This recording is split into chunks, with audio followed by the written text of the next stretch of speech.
With all the live actions that Disney's been pumping out, fans agree and have been calling for 2 movies specifically to come to live action: Treasure Planet and Atlantis: The Lost Empire. Treasure Planet, I wholeheartedly agree with, and I've actually already done a fan cast for. So it's time to take on Atlantis. Now, after rewatching Atlantis, there are actually a lot of similarities to Avatar, but I can definitely see the potential. There's a lot to like here, and honestly, a lot of characters to cast. So today we are going to look at the characters within Atlantis and who could portray them in live action, if that ever does come about. But first, I'd like to thank today's sponsor, Surfshark. Surfshark is a VPN that allows you to protect your data from being breached, which is great, but I mainly use it to switch over to my IP address so it appears like I'm from other countries, so I can watch different movies on Netflix. Surfshark gives you the opportunity to watch whatever you'd like, no matter what country you're in. Either way, without even switching your IP, it just makes sense in today's age to put up that barrier to protect your data on your computer.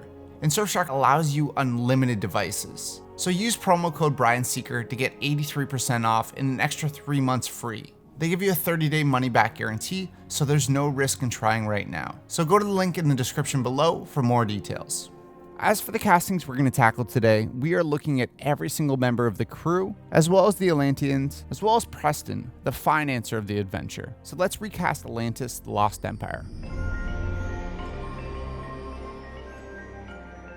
First up, we have our main character, Milo Thatch, the sometimes awkward but always sure of himself expert in linguistics. The whole movie is really his idea, and he really drives the story, and is the heart of the story as well. His, let's call it charm, can be a little bit much at times, but he does eventually win over the crew. Now we need someone with that little bit of a touch of awkward, but also feels very competent. Like in every role, the internet wants Tom Holland. But again, like in Treasure Planet, I just don't see it. I do think that Andrew Garfield would work great here, but I gotta give the slight edge to Grant Gustin. I love his take on the Flash, and I feel like he'd be perfect for this role. He can portray that almost too involved in his work, but he definitely comes across with that heart that we need in everything that he does. They arrested my dad, put him on trial, and I told the cops that my dad was not the man that I saw running away from my house, but the court-appointed shrink said I was too traumatized to be a reliable witness. He was sentenced to life in prison. And honestly, I just want to see Grant Gustin in more. He's an extremely talented actor, and I think he would nail this role. So Grant Gustin as Milo Thatch. Next up, let's tackle Preston Whitmore, the eccentric millionaire who finances this whole adventure and believes in Milo and his vision. He's got a small role, but we need a capable actor here. I end up going with Christopher Lloyd, who, yes, has done parts like this in the past, but he can really start this film off on the right foot. With most older actors out there, there's a coldness to him. He still has that wonder in his eyes that Preston needs. We need to see that spark of life that's still within him, and I think Christopher Lloyd would do wonderful with that. Ah, there you are. I have several things to tell you. First, Miss Farnsworth is back. So Christopher Lloyd as Preston Whitmore. Next up, we have the crew, the ones that join Milo on this adventure. Now, I decided to go largely a little bit older here, since these people should have been together for quite some time. I mean, they were the first crew that found the journal. So let's tackle the leader first, Commander Rourke, the no-nonsense character who is always composed and in control, but there's a little level of arrogance to him. He kind of turns his nose up at everyone. We need an older actor here so he feels a little bit senior and feels more lived in, like he's been through a lot, that this isn't his first rodeo. But I also want that little bit of an underlying evil nature to him. That's why I went with Clancy Brown, who at 62 feels like this isn't his first time on an adventure like this, but has that calm nature with that underlying menace to him. I think Clancy Brown has the voice as well as the persona to really portray this. All over the world, people are plotting to destroy our country, to end our lives. Brave American soldiers are gonna die in that fight, but they don't have to. Because of you, we could have victory. So Clancy Brown as Commander Rourke. Next up, we have Commander Rourke's right-hand woman, the badass Helga Sinclair. Now she has, let's be honest, very little to do in this movie. And although I agree with many people here that Charlize Theron would be great in this role, there's absolutely no chance she signed on for a role this small. Therefore, I went with a different choice, but equally badass. I went with Yvonne Strahovski, who is best known for her role in Dexter, but I noticed her recently in Tomorrow War. where she's definitely a badass and can hold her own in an action sequence. She's also got that cold nature that this role needs. When you're down to less than 500,000 people on the planet, you wear a few hats. I think she could do well in the supporting role without taking much from Commander Rourke. So Yvonne Strahovski as Helga.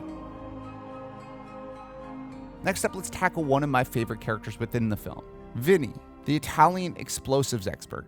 His dry humor and his nonchalant portrayal really made him stand out in my eyes. Now, I want someone with a comedy background, but someone who has that little bit of silliness to him and isn't afraid of going too weird with this. I also would like an Italian here. That's why I went with John Turturro, who could definitely nail this role. He's done very down-to-earth and serious performances, but somehow he injects his own sense of humor in the role, as well as he's gone the complete opposite way and been completely ridiculous and silly. I think he wouldn't be afraid of a role like this one, and I think he would really shine here. Are you laughing with me?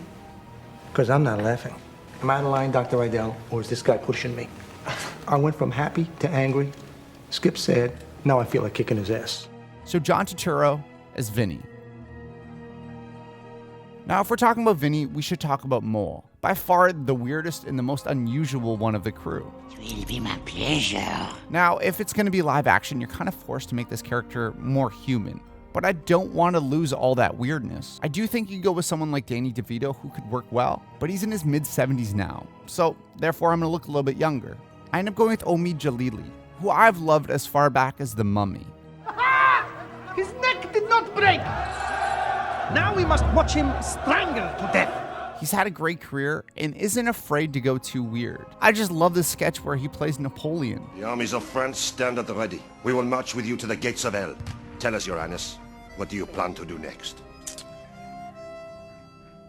I've always wanted to be a model. Pardon? Yes. I think I want to get into modeling. People are always saying I have such great cheekbones.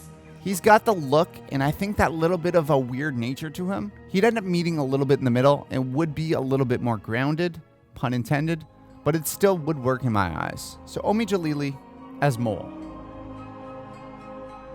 Next up, we have Joshua Sweet, the gargantuan doctor who, like his name implies, is a sweetheart. He's comforting, gentle, and kind, but also a massive man. We need an actor who has that physical presence, but also can do that deep, settling, and comforting voice. That's why I went with Mike Coulter, who is best known for playing Luke Cage, where at times in that show, he shows his gentle giant side. But this one kid, he's too afraid to ask for help. I gotta step in before anyone else gets hurt. It's what Pop would have wanted. He has that low voice and everything we need here. I think he's one that can be calm and understanding, as well as one who's not afraid to get up and do the right thing. So Mike Coulter as Dr. Sweet. Next up, we have Audrey Ramirez, who is the youngest member of the crew by far. And although it isn't explicitly said, it seems like she's replacing her father from the original crew. And she's actually wearing the same getup as her father, probably as a callback. She is someone who I think they can really expand on their story in live action and really dive a little bit more into that relationship with Milo and how it could possibly be improved on. They have their little interactions that work well, but you can have them bond a little bit more with her being that extended hand into the group. Now, her age is mentioned a couple times in the film, so we need someone a lot younger than the rest of the cast, but someone who is fierce and fits right in. That's why I went with Isabella Merced, who's shown in the past she can play a tough exterior, and at 19 she looks the part, but she just has that right feeling to her. I think she'd take this character from being a little bit of a stereotype and really transform her into something interesting. You know, we appreciate the concern, but there's really no need to go pretty crazy, you know? We know how this works. So just go on, it's okay. Go mingle with the kiddies and don't give it another thought, okay? Have a good day, folks. Thanks, bye-bye. So Isabella Merced as Audrey. Next up, we have one of my favorite characters within Atlantis, Wilhelmina. Now, she's got that distinct voice and just doesn't give an F. Her sarcastic humor is welcome throughout a very heavy story. We're all gonna die. I want someone with that distinct style of their own and someone who has comedic timing. I end up going with Rhea Pearlman, who is best known for her time in Cheers and being in Matilda. She always has had that distinct style of her own humor, and I think she could really nail that sarcasm here. Go away. And with her being 73, I think she's the perfect age. Go ahead, talk. You need to ask yourself, 20 years from now, do you want to look back at this moment and be filled with regret? 20 years from now, I expect to be dead. So Rhea Pearlman is Wilhelmina. The last member of the crew we have is Cookie, and as his name would imply, he's a little bit off his rocker. He needs to be weird and be on his own beaten path. Now I do want that person who is older and seems like age has not treated them well, but really has that warm heart again. That's why I went with William H. Macy. Honestly, he's one of my favorite actors of all time, and he just makes everything he's in better. He looks the part, he has the personality, and I think he would transform this character to silly to lovable. I think he would have the right kind of silliness that would lean into the live action version without being too much. So William H. Macy as Cookie. Now we are down to the Atlanteans. First, let's take on the king of Atlantis himself, the stuck-in-his-ways leader of the nation, and someone whose best years are behind him. Now I end up going with a lesser-known actor here who's been around for a long time, but I also think can be great. That man is Louis Gossett Jr., who at 85 years old is still giving amazing performances like he did in Watchmen recently. He has the look and the gravitas without being too big of a name that you would just see the actor rather than this character.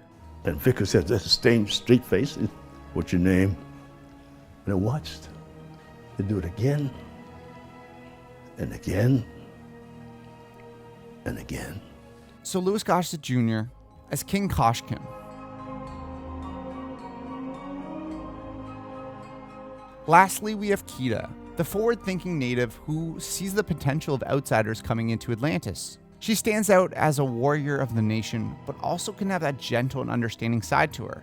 She is around 8,000 years old, so she should have that air of confidence that comes with that. But as well, she almost has a sensual nature that comes from her culture. I end up landing on Zoe Kravitz, who definitely looks like the role, but she also has that just nature to her. She feels like something outside of our culture. She also can get by in those action scenes as well, since she's going to be playing Catwoman soon. I can see her working well with Grant Gustin, where she just bring a little bit of her natural persona that could work really well for Kida. You get to say what you want to say without actually saying it.